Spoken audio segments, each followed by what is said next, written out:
புது ஃபோன்ஸ், புது அப்டேட்ஸ் மற்றும் ஒரு சேடான நியூஸ் இந்த டெக் நியூஸில். டெக் உலகத்தில் நடக்கிற விஷயங்களை உங்களுக்கு நான் சிம்பிளாக சொல்லித்தரேன்.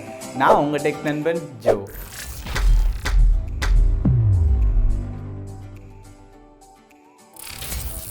ஓப்போ தரப்புலேருந்து ரீனோ ஜீன்ட்டு ஒரு ஃபோனை யூரோப் நாட்டில் லான்ச் பண்ணியிருந்தாங்க.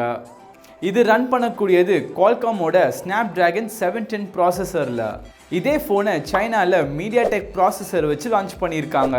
இது ரன் பண்ணக்கூடியது ஹீலியோஸ் P90 சிப்செட்டில். இதில் உங்களுக்கு 92% ஸ்க்ரீன் டு பாடி ரேஷியோ கொண்ட 6.4 இன்ச் ஃபுல் HD+ டிஸ்பிளே கொடுத்துருக்காங்க. செல்ஃபி கேமரா அக்காமடேட் பண்ண வாட்டர் ட்ராப் ஸ்டைல் நாச் ஸ்க்ரீனில் இருக்குது. அது மட்டும் இல்லாமல் ஸ்க்ரீனில் இன் டிஸ்பிளே ஃபிங்கர் பிரிண்ட் சென்சரும் இருக்குது. ஃப்ரண்ட்டில் செல்ஃபி எடுக்கிறதுக்காக 32 மெகா பிக்சல் சென்சர் கொடுத்துருக்காங்க. பின்னாடி டுவல் கேமரா செட்டப் இருக்குது. இதில் ப்ரைமரியாக சோனி IMX586 சென்சர் கொண்ட 48 மெகா பிக்சல் கேமரா இருக்குது. அது மட்டும் இல்லாமல் 5 மெகா பிக்சல் கொண்ட செகண்டரி கேமராவும் கொடுத்துருக்காங்க. இந்த ஃபோனோட ப்ரைஸ் ரஃபாக 25,000 ருபீஸாக இருக்குது. அது மட்டும் இல்லாமல் ஜூலை 10th அன்னைக்கு இந்த ஃபோன் இந்தியாவில் லான்ச் ஆகிறதா இருக்குது. இந்திய நாட்டை சேர்ந்த டி சீரீஸின் யூடியூப் சேனல் தான் உலகத்திலே ஃபர்ஸ்ட் டைமாக 100 மில்லியன் சப்ஸ்கிரைபர் கவுண்டை இப்போ தாண்டியிருக்காங்க. நம்பர் 1 ஸ்பாட்டில் இருந்த PewDiePie என்ற யூடியூப் சேனலில் ஃபெப்ரவரி அன்னைக்கு இவங்க தாண்டியிருக்காங்க. இதை தொடர்ந்து இவங்க 2 பேருக்குள்ளே இன்டர்நெட் வாரே நடந்துட்டு இருந்தது.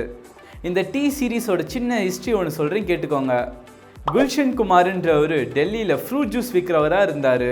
இவர் சைடில் காசு சம்பாதிக்கணும்ட்டு திருட்டுத்தனமாக பாலிவுட் சாங்ஸ் எல்லாம் பைரேட் பண்ண ஆரம்பித்தார். இதுக்காக தான் 1983 டி சீரீஸ்னு ஒரு கம்பெனியை ஆரம்பித்தார். பட் கொஞ்ச நாளுக்கு அப்புறமா இவரே ஓன் சாங்ஸ் எல்லாம் ப்ரொடக்ஷன் பண்ண ஆரம்பித்தார். அந்த மாதிரி ப்ரொடக்ஷன் பண்ண ஒரு சாங் பயங்கரமாக ஹிட் ஆயிடுச்சு. இதை தொடர்ந்து இவரோட கம்பெனி பயங்கரமாக வளர ஆரம்பிச்சது. 1997 இவர் இறந்ததுக்கப்புறம் இந்த பிஸ்னஸை இவரோட சன் பூஷன் குமார் எடுத்து நடத்த ஆரம்பிக்கிறாரு. 2006 டி சீரீஸின் பேரில் ஒரு யூடியூப் சேனல் ஸ்டார்ட் பண்ணுறாரு. இந்த யூடியூப் சேனல் தான் இப்போ உலகமே ரெக்கக்னைஸ் பண்ணக்கூடிய பெரிய சேனலாக மாறி இருக்கு. டெக் ஃபேக்ட் யூடியூப் ஸ்டாரான PewDiePie பற்றி சில ஃபேக்ட்ஸ் பார்ப்போம். உங்களுக்கு ஒன்று தெரியுமா? PewDiePieயோட ஒரிஜினல் பேர் ஃபீலிக்ஸ் அர்வித் உல்ஃப் கெஜல்பர்க். ஸ்வீடன் நாட்டை சேர்ந்த இவர் இப்போ இங்கிலாண்டில் உள்ள பிரைட்டன் இடத்துல வசிக்கிறாரு. 2010 இவரோட காலேஜில் இருந்து ட்ராப் அவுட் ஆனதுக்கப்புறமா சொந்தமாக ஒரு யூடியூப் சேனல் ஸ்டார்ட் பண்ணுறாரு. லேசர் கன்னை வச்சு சுட்டா பியூன்னு வரக்கூடிய சவுண்டையும் அதில் செத்தா டை என்ற வார்த்தையும் சேர்த்து பியூடின்ட்டு ஒரு யூடியூப் சேனலை ஸ்டார்ட் பண்ணுறாரு.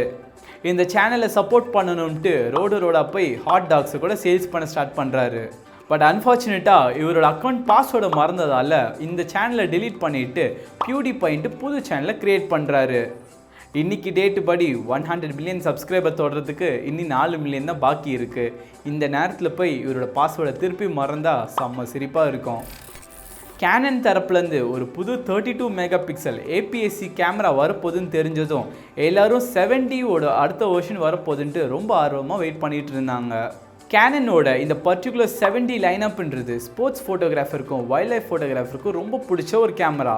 ஸோ அடுத்த புது வெர்ஷன் வரப்போகுதுன்ட்டு வெயிட் பண்ணிட்டு இருந்தவங்களுக்கு கேனன் ரூமர்ஸ் ஒரு பேட் நியூஸ் அனௌன்ஸ் பண்ணியிருக்காங்க. கேனன் அவங்களோட 70 லைனப் எல்லாமே 70 Mark IIவோட ஸ்டாப் பண்ண போகிறேன்னு சொல்லியிருக்காங்க. இது ப்ராபப்ளி கேனன் தரப்புலேருந்து APS-C சென்சர் கொண்ட ஒரு மிரர்லெஸ் கேமரா வரதுக்கான அறிகுறியாக எடுத்துக்கலாம். இதே மாதிரி தான் ரீசெண்டாக 6D Mark II கேமராவை EOS RP மிரர்லெஸ் கேமரா வச்சு ரீப்ளேஸ் பண்ணாங்க. கேனனோட புது மிரர்லெஸ் லென்ஸ் எல்லாமே ரொம்ப சூப்பராக இருக்குது. பட் அதுக்கேற்ற ப்ரோ பாடி விட்டால் கஸ்டமர்ஸ் எல்லாம் ரொம்ப ஹாப்பியாக வாங்க. வாட்ஸ்அப் அவங்களோட ஆப்பிள் யூசர்ஸ்க்காக 2.19.60.26 ஒரு அப்டேட் விட்டுருக்காங்க. இந்த அப்டேட்டில் நோட்டீஸ் பண்ணக்கூடிய 3 புது ஃபீச்சர்ஸ் கொண்டு வந்திருக்காங்க. ஒன்று, இதுக்கு மேலே இண்டிவிஜுவல் யூசரோட ப்ரொஃபைல் ஃபோட்டோஸ் எல்லாம் சேவ் பண்ண முடியாது. இந்த சேவ் பண்ணக்கூடிய ஆப்ஷனை ரிமூவ் பண்ணிட்டாங்க. இண்டிவிஜுவல் யூசரோட ப்ரைவசியை ப்ரொடெக்ட் பண்ணுன்ட்டு எடுத்த ஸ்டெப்பு தான் இது. இண்டிவிஜுவல் ப்ரொஃபைல் ஃபோட்டோஸை தான் சேவ் பண்ண முடியாது, பட் குரூப் ஐகான்ஸ் எல்லாம் சேவ் பண்ணிக்கலாம். செகண்ட் ஒன், ஒரு யூசர் உங்களுக்கு நிறைய ஃபோட்டோஸ் அனுப்பிச்சா அதில் மொத்தம் எத்தனை ஃபோட்டோஸ் இருக்குது, அது மட்டும் இல்லாமல் மொத்த சைஸ் எத்தனைன்ட்டு டிஸ்பிளே ஆகும்.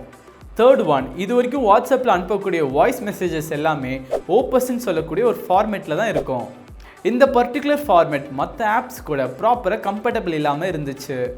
இந்த இஷ்யூவை சால்வ் பண்ணி இனிமேல்ட்டு நம்ம அனுப்பக்கூடிய வாய்ஸ் மெசேஜஸ் எல்லாமே M4Aன்னு சொல்லக்கூடிய கோடெக்கில் தான் சென்ட் ஆகும். இந்த அப்டேட்ஸ் எல்லாமே iOS யூசர்ஸ்க்கு மட்டும்தான் விட்டுருக்காங்க. கூடிய சீக்கிரத்திலே ஆண்ட்ராய்டு யூசர்ஸ்க்கும் விடுவாங்கன்னு எதிர்பார்க்கலாம். இன்றைக்கான ஹாட் நியூஸ். PUBG கேமை ஓவராக ஆடி ஒரு பையனுக்கு நடந்த ஒரு விஷயத்தை பற்றி இன்றைக்கி பார்க்கலாம். ஃபர்கான் குரேஷின்னு சொல்லக்கூடியவன் மத்திய பிரதேஷ் நாட்டை சேர்ந்த ஒரு 12th ஸ்டாண்டர்ட் படிக்கிற பையன். May 26 அன்னைக்கு அவனோட லஞ்சை சாப்பிட்டுட்டு அவன் கையில் கிடச்ச ஒரு மொபைலில் PUBG கேம் ஆட ஆரம்பிச்சிருக்கான். இவன் தொடர்ந்து 6 மணி நேரம் இந்த கேம் ஆடியிருக்கான். ஈவினிங் டைம் ஆகுறப்போ இவன் இந்த கேம் ஆடிட்டே இருக்கிற நேரத்தில் கீழே விழுந்து இறந்துட்டான். அசோக் ஜெயின்னு சொல்லக்கூடிய கார்டியாலஜிஸ்ட் டாக்டர் இவனை செக் பண்ணியிருக்காரு. செக் பண்ணதில் இவன் கேம் ஆடுறப்போ ஓவர் எக்ஸைட்மெண்ட் ஆனதால் இவன் உடம்புல இருக்க அட்ரினலின் கவுண்ட் ரொம்ப அதிகமாக ஆகியிருக்கு. இது இவனுக்கு கார்டியாக் அரெஸ்ட் கொடுத்து இவனோட ஹார்ட்டை ஸ்டாப் பண்ண வச்சுருக்கு. இவன் நல்லா ஸ்விம்மிங் எல்லாம் பண்ணி இவனோட ஹார்ட்டை ஹெல்த்தியாக தான் வச்சுட்டு இருந்தான். பட் அன்ஃபார்ச்சுனேட்லி இப்படி ஒரு விஷயம் நடந்துச்சு. முகமது ஹாசிம்னு சொல்லக்கூடிய இவனுடைய பிரதர், இந்த கேமுக்கு நானும் பெரிய அடிக்டிவ் தான். இந்த கேமை நாங்கள் 18 மணி நேரம் வரைக்கும் விளையாடியிருக்கோம். ஆனால் இதுக்கு மேலே இந்த கேம் நான் விளையாடவே மாட்டேன்ட்டு இந்த கேமை டிலீட் பண்ணியிருக்காரு. ஃப்ரெண்ட்ஸ், ஒரு கேம் ஆடுறது தப்பு இல்லை. பட் அந்த கேமே உங்களுக்கு ஒரு அடிக்ஷனாக ஆதபடி பார்த்துக்கோங்க. நீங்கள் ஃப்ரீ டைமில் இருந்தாலும் ஒரு கேமை நீங்கள் கண்டினியூஸாக ஆடாமல் நீங்கள் பிரேக் எடுத்து அந்த கேமை ஆடிக்கோங்க. கொஞ்சம் சேஃபாக இருங்க. இந்த மாதிரி விஷயம்லாம் நடக்காதபடி பார்த்துக்கோங்க. ஃப்ரெண்ட்ஸ், இந்த நியூஸ் உங்களுக்கு யூஸ்ஃபுல்லாக இருந்துச்சுன்னா லைக் பண்ணுங்கள். டெக் விரும்புகிற உங்கள் நண்பர்களுக்கும் ஷேர் பண்ணுங்கள். இந்த மாதிரி நியூஸை நீங்கள் அடிக்கடி பார்க்கணுன்னா சப்ஸ்கிரைப் பண்ணிக்கோங்க. மறக்காமல் பக்கத்தில் இருக்க பெல் ஐக்கனையும் கிளிக் பண்ணிக்கோங்க.